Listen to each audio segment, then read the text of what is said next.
you very much. Okay, so as Nigel said, I will tell you about the medic aspects of sahadža yoga, and as we heard, sahadža yoga is a spiritual method, but it has been associated with health benefits.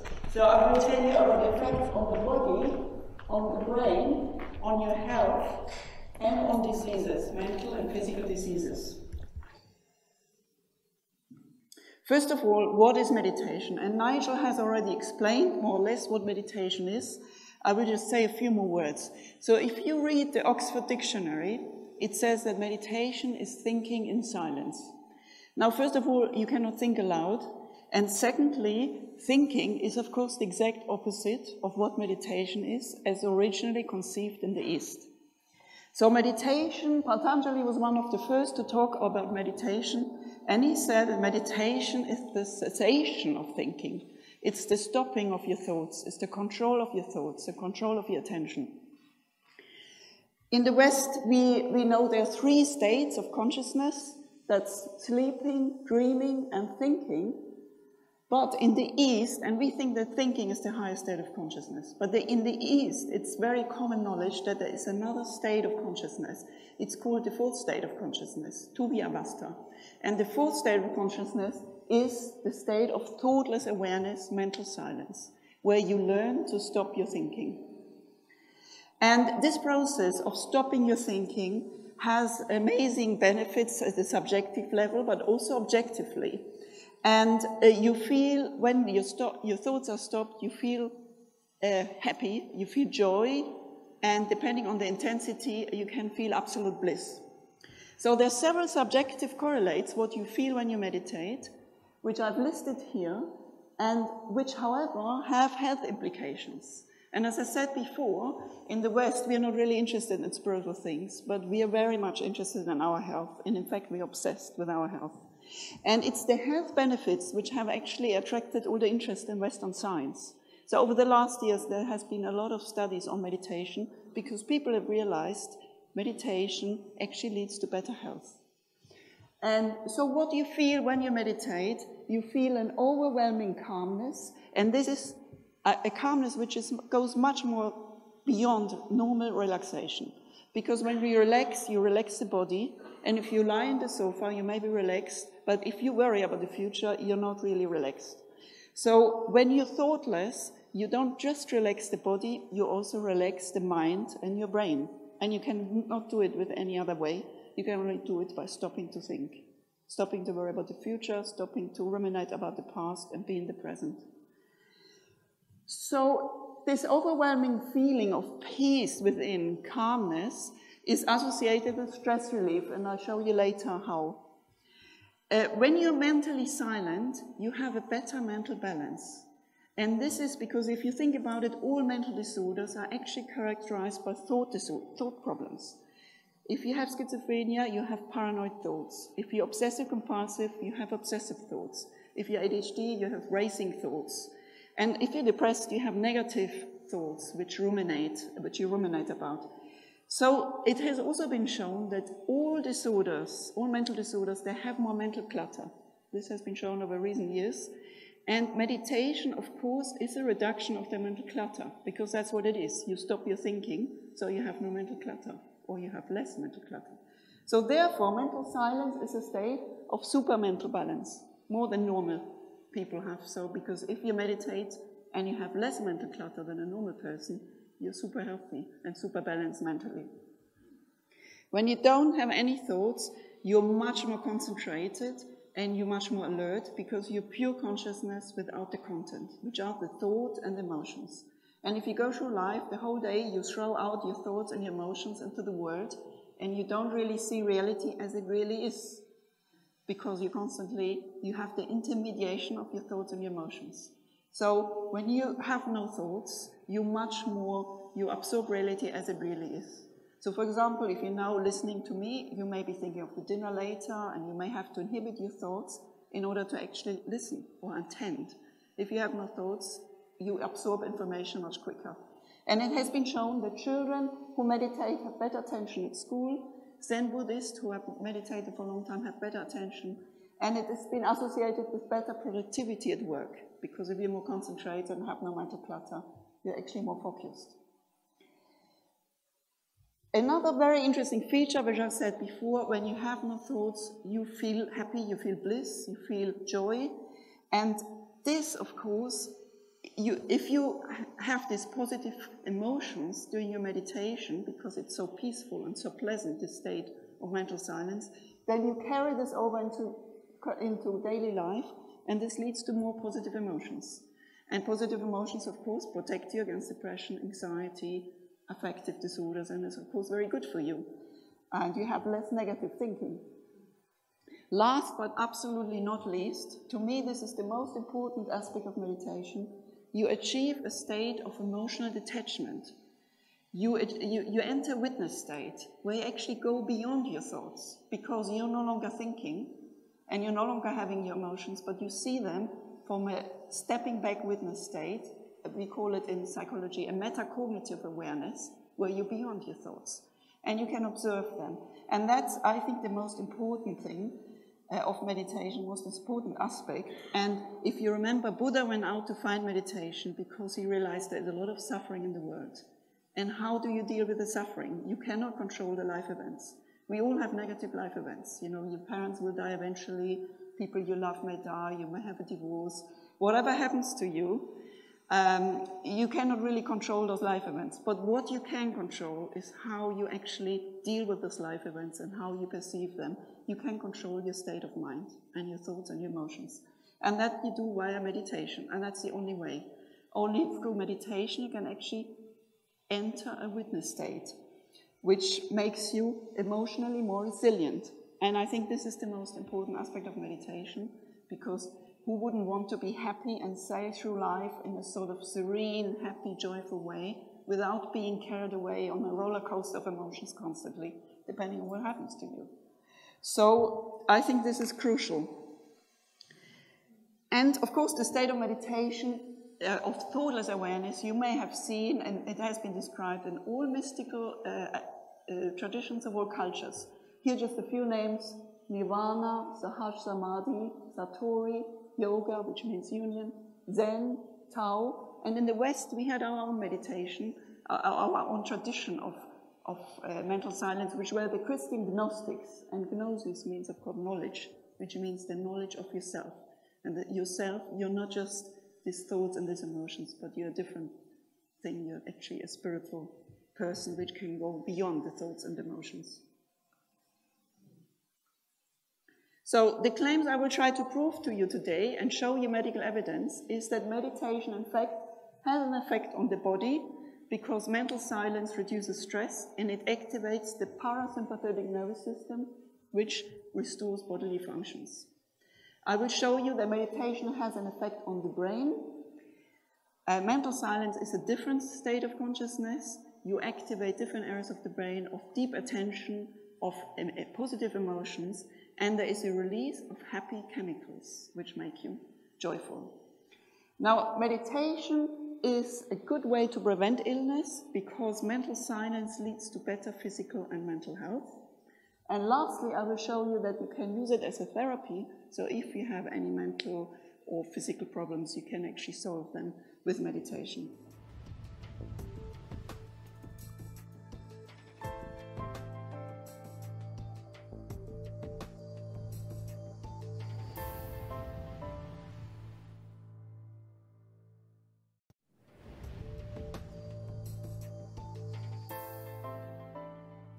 So what happens in the body?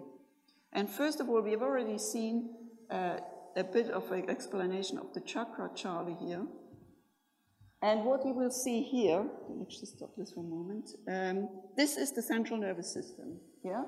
The central nervous system, this is the spinal cord, this is the brain, and the limbic area of the brain is quite important, because I will talk about it later, lies within the brain in the middle, and this is a center for motion and motivation. So this is the central nervous system. What you will see next is actually the autonomic nervous system, which is also depicted here. So this is the left and right sympathetic nervous system, and the middle channel corresponds to the parasympathetic nervous system. And the spiritual energy we have inside when we meditate actually passes through all these nerve plexuses. So this is the solar plexus, this is the cervical plexus, and it enters the limbic area of the brain.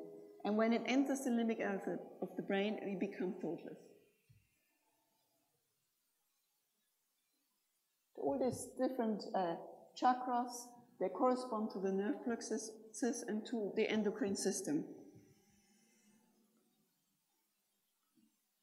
So, the sympathetic nervous system and the parasympathetic nervous system are very important, and they need to be in balance. So in daily life, you're either in this what is called the fight or flight mode, you activate the right or the left sympathetic nervous system. One is important for action, one is important for inhibition. And in the night, when you sleep, you activate the parasympathetic nervous system. So this system relaxes and restores all the bodily functions, while the other one is important for daily activities. Now they have to be in balance, so if you think you can survive with 4 hours of sleep a day, then you're sadly mistaken. You pay later with your health for this habit, because it is important that your body gets restored. So the sympathetic nervous system is activated in daily activities, and the more stressed you are, the more it is activated. So what it does, it supplies maximum blood to all the muscles for the daily activities. The stress hormones are increased. There is more, the lungs, the passages are dilated. You have increased heart rate, and if you're constantly stressed, this may actually affect your heart. And during the rest, when you activate the parasympathetic nervous system, then the opposite happens, and you have a decreased heart rate. More blood is given to all the organs, which restores all the bodily functions which you've wasted during the day. There is decreased activity of stress hormones, and the digestion is stimulated. So what research has shown, that meditation activates the parasympathetic nervous system more than rest. So that means you enter a state of hyper-rest, which is better than sleep. And this has been shown by many studies conducted in India and in Australia. So what happens is there is a decrease in the heart rate, there is a decrease in the breathing rate, there is a decrease in pulse rate, in blood pressure, in oxygen metabolism, and this is anti-aging, and there's a decrease in other physiological parameters of stress. And I show you a few examples. So this is the blood pressure in people who have, the controls is the red line. So these people doing 20 minutes rest, nothing really happens. These are people who have meditated for 4 weeks, so after 20 minutes of meditation only, the blood pressure goes down. And those who meditated for 8 weeks have a stronger effect, and those who meditated for 12 weeks have a really strong effect. So in other words, if you have high blood pressure, you can reduce it by meditation. This is the heart rate, again, the controls, and again, the more practiced the people are in meditation, the more the heart rate goes down. This is, of course, very good. It protects your heart if you constantly have a reduction in heart rate on a daily basis. That's very good for you, and of course, all the other measures as well. This is a study by Dr. Chung from Philadelphia University, and she took people who had hypertension, and she gave them 1 week of intensive meditation. They had to meditate in a meditation hospital every day for, 8 hours or so. And the blood pressure, the high blood pressure went down significantly in the meditators, but not in the controls who were getting normal treatment in a normal hospital. So meditation is far better, and only after 1 week you can reduce your hypertension, which is quite impressive. So in conclusion, the state of mental silence reduces sympathetic activity, and what it means, it enhances the parasympathetic activity, which restores all your bodily functions and de-stresses the body. Now, another very curious phenomenon, which if you may have noticed if you meditated with us for a while, and if you knew, you will feel it at the end when we have the meditation. When you achieve the state of mental silence, you feel a cool breeze on the hands and on top of the fontanelle area. And the fontanelle is called fontanelle because it comes out like a fountain.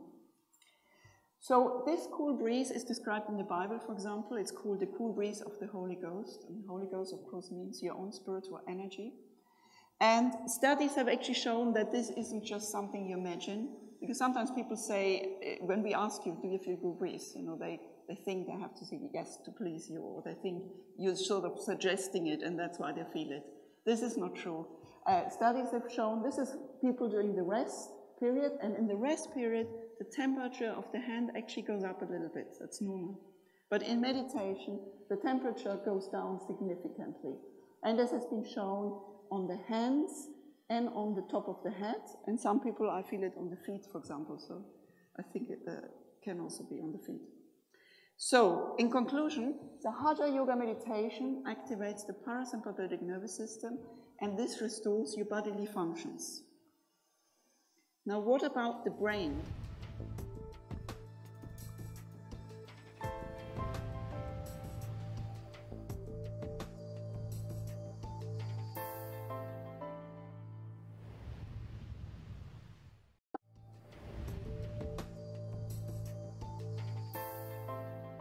Now, what about the brain? And of course, the brain is important because if you can show that meditation leads to different activation in the brain, then you have proof that it's not just thinking, but it's something else. Then you prove you're actually, in fact, entering an altered state of consciousness. And that's crucially important. So there have been several brain imaging studies. This is a study done by Simon Golochaikin from Washington University. And what he showed is that when people meditate, there is an activity, a very slow wave activity coming from the limbic system called theta activity. This activity is there when you are in deep focused attention and has been associated with creativity. And this activity was sort of focused over frontal and parietal areas, which are areas of deep attention. The next study was a study using MRI, which is a better resolved study in which I was involved in, and this was done by Dr. Sergio Hernandez, and that's him. So he used this MRI scanner and put people in the scanner. They had to meditate for, I think, about 20 minutes. And in the initial stages of meditation, the meditators activated the same region we've seen before, so the right frontal lobe and the temporal lobe. So this is especially is a key area for deep attention and also for inhibition, because when you start to meditate, you inhibit your thoughts. So you activate this area of inhibition. But what is interesting is it was in both sides of the hemispheres, but as they went deeper into meditation, the activation became progressively more reduced. And then, as they go into a deep state of meditation, there's hardly any activity left in the brain. They just have a little bit of activity here on the right interfrontal lobe, which is this area of deep attention. So in other words, in meditation, you achieve a state of deep attention, of concentrated, relaxed activity, which is mediating a deep concentration. What they also measured then the effect of, as people stop having thoughts, they feel joy, they feel bliss. And as they feel more and more bliss, again they get this theta activity which comes from the limbic system, and it focuses over the left frontal lobe, which is a key area for positive emotions. So essentially what the studies are showing that in fact when you meditate, you activate areas of attention and of positive emotions. And this is of course the objective correlate of this Sanskrit denomination of meditation, which is Sat Chit Ananda, which means being pure attention and pure joy. And just to show you here, the limbic system consists of 7 nuclei, which is also interesting because we have 7 chakras. And this is the limbic system deep in the brain. So this is what you activate when you're in meditation, and it gives you joy and happiness. Another very important thing Dr. Simon Golochaikin found is that when people meditate, there is less mental clutter. And the slide is a bit bad, I apologize for that. But essentially, this is showing chaotic complexity. In the brain, you have sort of complex, chaotic firing. But if you have less chaotic firing, it means you have less mental clutter. And this chaotic firing, as I said before, the mental clutter is increased in people with schizophrenia, depression, autism, ADHD. And these are normal people doing rest, and these are the meditators. So the meditators have significantly less mental clutter. And that is very important because it means they have better mental balance. This is not a sahadža meditation, but some people found that people who practice Zen Buddhism have not just, what I showed you before was the activation of the brain. This is the structure of the brain. So these are long-term effects on the structure of the brain. So long-term Buddhist meditators have more thicker cortex in the same region we've seen before, which are activated, which are these attention areas, especially this here right frontal region. And furthermore, what's very important, they have normally, the thickness of this cortex reduces progressively with age. So these are the normals. But in the meditators, this process is delayed. So this suggests the meditation is anti-aging and actually leads to a delay of the normal aging process of those attention regions. And of course, if you think about it, meditation is attention training. You sit for half an hour and you actually concentrate and try to inhibit your thoughts. So what happens at the chemical level in the brain? And I think this is becoming very exciting. We have in the brain so-called opioid receptors, and they're called opioid receptors because opium binds to them, morphine binds to them. And these opioids you can also release from within. And beta endorphins, they attach to these opioid receptors. And beta endorphins are released when you're in love or when you do sports, but they're also released through meditation. And this is very interesting because this could explain why actually people of course, feel the joy and the happiness, apart from the activation of the limbic system that I've shown before, but it's also, you release happy chemicals in the brain. What is interesting as well is those opioids, of course, the beta endorphins, they enhance the immune system and they have shown to slow down cancer cells. So this could explain why some people can be cured with meditation from severe diseases like cancer, because if you have a continuous release of beta endorphins which strengthen your immune system, slow down cancer cells, then this can easily explain it, and therefore this is not a miracle cure, but is actually can be explained. Other studies have shown that meditation releases dopamine. This is also released. This is also a release through cocaine or amphetamines. So this is another drug which is important, another substance which is important for feeling pleasure. So this explains why people who meditate actually get addicted to meditation, because you get this constant high in your brain without paying all the side effects of drugs. And other meditations have shown that there is an increase in serotonin. This is a drug which is typically lower in depression, so this could explain why meditators are less likely to be depressed. Melatonin, which is important for sleep and also strengthens the immune system. So again, this could again explain why people, when they meditate, they find you can sleep far easier, and again, it can enhance the immune system. And GABA, which is important for cognitive functions like attention, and there is a decrease in stress hormones.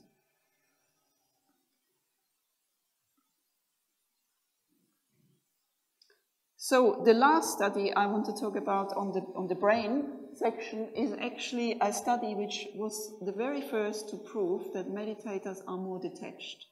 And I like this study a lot because it's the only one actually tried to prove this point. And this was done again by Dr. Simon Golochaikin from Washington University. What he did, he showed meditators and non-meditators a really horrible movie which is called Funny Games by Michael Haneke. If you've seen that movie, I have not been able to watch it, but it's actually, it's supposed to shock you and to show the violence in our society. So it's a movie of two psychopathic teenagers which go into a house and they kill everybody. They start by the dog, then the woman, then the kids, and then the father. So this movie is really quite terrible, and they showed this movie to these poor people. And as you can see, the blue are the controls, the red are the meditators, and at the subjective psychological level, so these are all negative emotions, so the controls had far more negative emotions. So they felt more disgust, more anxiety, more sadness, more unhappiness after watching the movie. And the red ones are the meditators, so they had much less negative emotions than the non-meditators. Then he measured on the skin. When you're stressed, you have more sweat on the skin, so you can measure the level of stress level at the body. And at the skin level, the meditators had significantly less skin response than the controls. So at the body level, the meditators also were less affected by this negative movie. Lastly, he measured the brain. And this is a gamma activity. Gamma activity is activated, is released when you have very intense emotions. So during the rest, the meditators and the controls didn't differ, but after the movie, the controls have this high gamma activity, this really high gamma activity. So they were really stressed out at the brain level by the movie, while the meditators kept their cool as well at the brain level. So in other words, the meditators kept their cool at the psychological level, they were less affected at the body level, and less affected at the brain level. And this, I think, is absolutely crucial, because this is sort of proof that meditation makes me more detached and more able to cope with stress and negative events. And as I said before, this is important because it improves your emotional resilience. So in conclusion, the state of mental silence is associated with relaxed brain activity of deep attention and positive emotions. It increases happy chemicals which stabilize your mood and your affect, and it makes people more detached at the psychological, at the brain, and at the body level. Now, what about the effect on your health?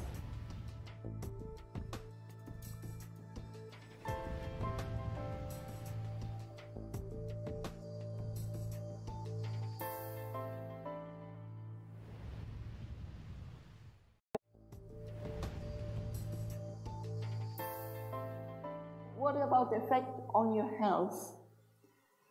This is a very interesting study by Dr. Ramesh Manocha from Australia, and he tested 350 sahadža yoga meditators, and he compared them to a group of people, a mixed group who practiced all sorts of meditation, hatha yoga, mindfulness meditation, and so on, and the Australian norm, and the norm consisted of thousands of people.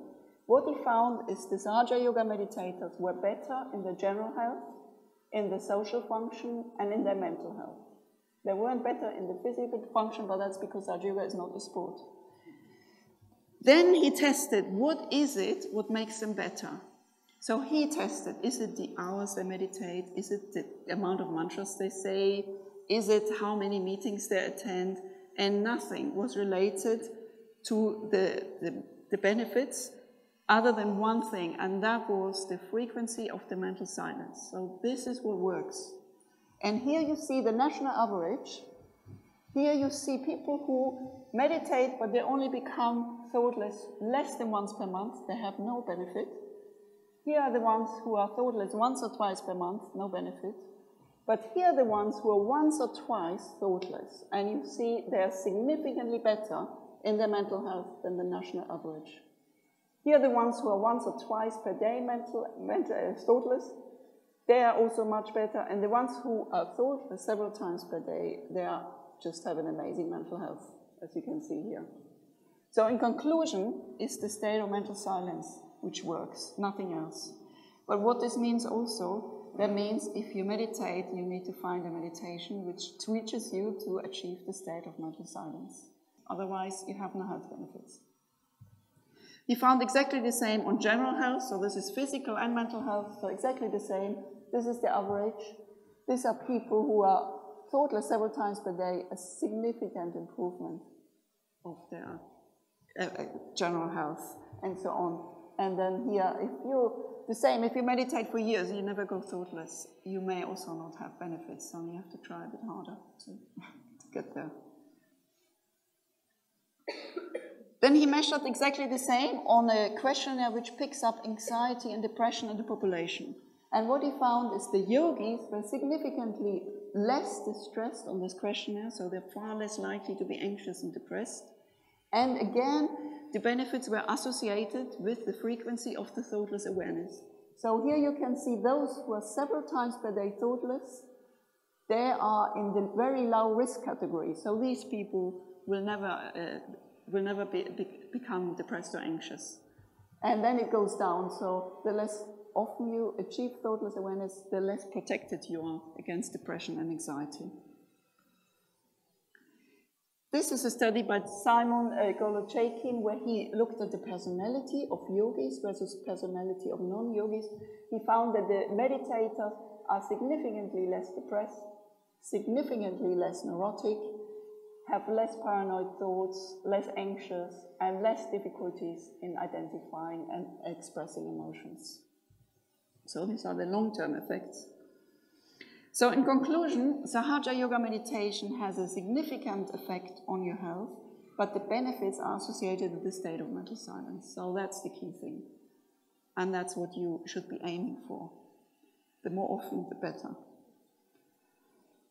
Now, what are the effects on the illness?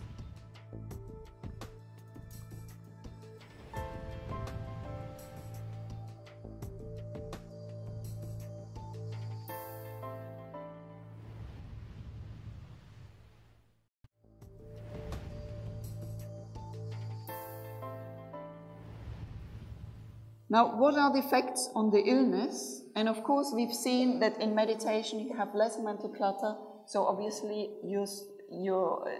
it seems logical that meditators should have better mental health, and this is exactly what has been found. This is a study by Dr. Adam Morgan in Exeter University. He took a group of people with depression, and he gave them sahadža yoga meditation, nothing, or the treatment you get in the NHS called cognitive behavioral therapy. And this treatment is supposed to work, but in this study it didn't work, but sahadža yoga meditation worked significantly better, as you can see, and that was the only significant improvement. So the depressed people became significantly less anxious after 6 weeks of sahadža yoga meditation, less depressed, and they had less general mental illness. This is a study on anxiety by Dr. Chung from Philadelphia University, and she gave 66 sahadža yoga meditators and controls. She gave the meditators a very intensive 1-week treatment in the meditation hospital. And as you can see, the meditators significantly improved in their anxiety, while the controls got a normal hospital treatment, and they actually became worse. And the difference was, of course, highly significant. So meditation was much better than the traditional hospital treatment, which actually made them worse. This is a study on work stress, and as you know, we are all quite stressed at work, and it's a big problem. Work stress is associated with a lot of health problems. In this study, Dr. Ramesh Manocha from Australia, he tested people, he gave them 8 weeks of sahadža yoga meditation, or he gave them relaxation response. And relaxation response is something which is used in TM.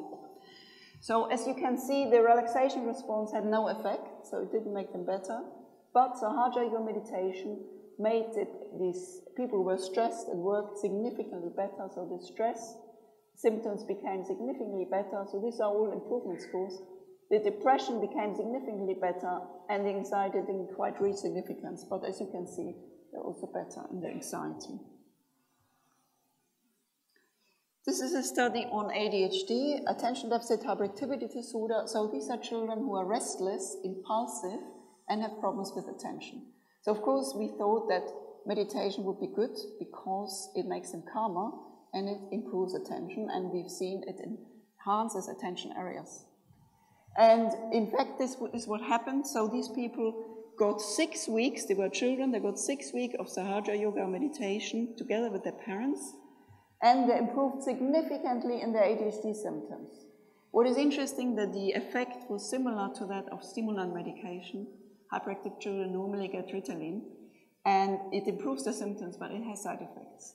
So it affects the sleep, it affects the growth, and of course, if you can have an improvement without any side effects through meditation, then that's better, especially in a child which still has a developing brain. And they all improved, although most of them even stopped their Ritalin, their medication. Although they stopped or reduced their medication, they still improved significantly. This is a study on drug consumption. This is done by Dr. Wolfgang Hackel from Austria.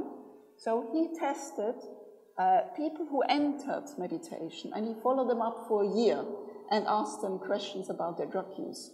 What is quite interesting is that after only 1 week, almost 60% of drug users stopped their drug consumption. This is really remarkable because they were partly, some of them were heroin abusers, cocaine, amphetamines.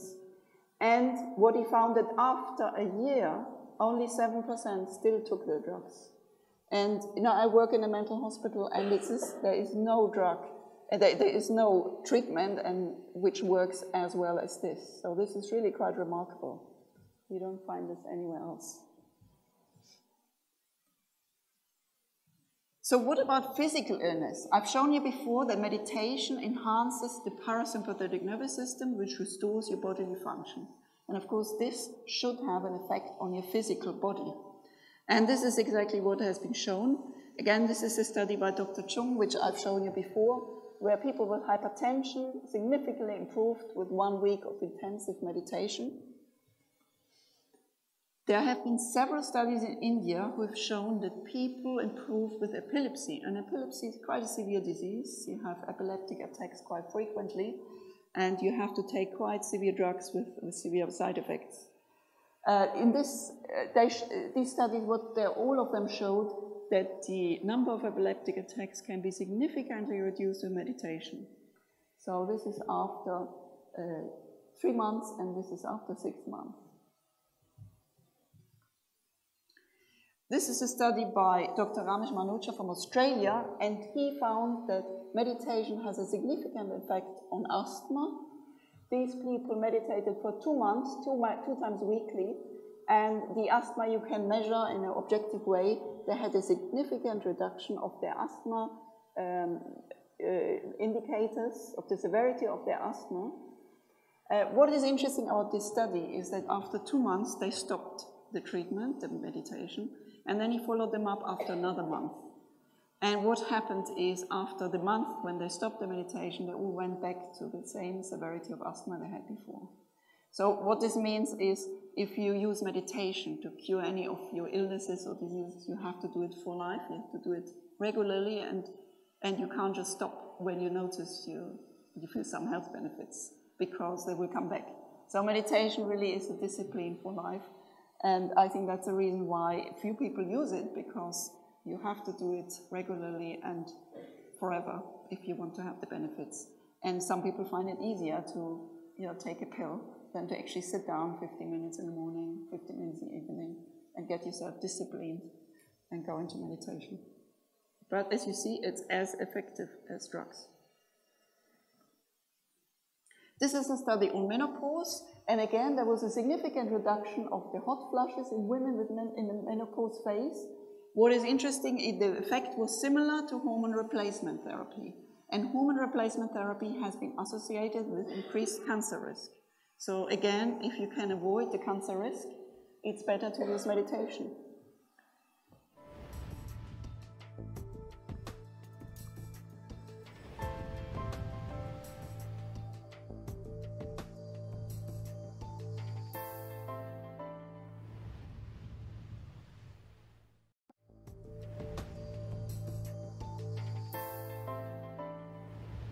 So in conclusion, sahadža yoga meditation has a significant beneficial effect on your mental and your physical health. So to conclude, I've shown you that sahadža yoga meditation has a significant effect on the body because it activates the parasympathetic nervous system and it restores your bodily functions. It has an effect on the brain. It's a different state of consciousness. You activate areas of attention. You activate the limbic areas which give you happiness, and you release good, happy, mood-stabilizing neurochemicals in your brain. It prevents disease because it gives you better mental and physical health. It's a disease therapy, so if you have any illnesses, you can use it to treat your illnesses through regular meditation. And as I said, as I showed you, it has an effect on the range of mental illnesses and physical illnesses. And there has never been any negative effects. All the effects have always been positive. What is important, as I said before, is the benefits are associated with the state of mental silence. So it's the mental silence which works and nothing else. So if you meditate, you have to try to achieve the state of mental silence as often as possible, and that will be associated with better health at the mental and physical level. So I think I've talked enough. And what we will do now is we'll have a meditation guided by the founder of Sahadža Yoga. And if you follow my last slide, we will go exactly there into the limbic system, which is here, which is also where the last slide is. And that's where we're going now. So you have heard about all the fantastic things which can happen to you. And hopefully you feel today this mental silence where we're going to go now, which is the kingdom of God within, the paradise within, which you can have. Here we go. And if you want to know more, there are a few web pages where you can read a bit more about this yoga.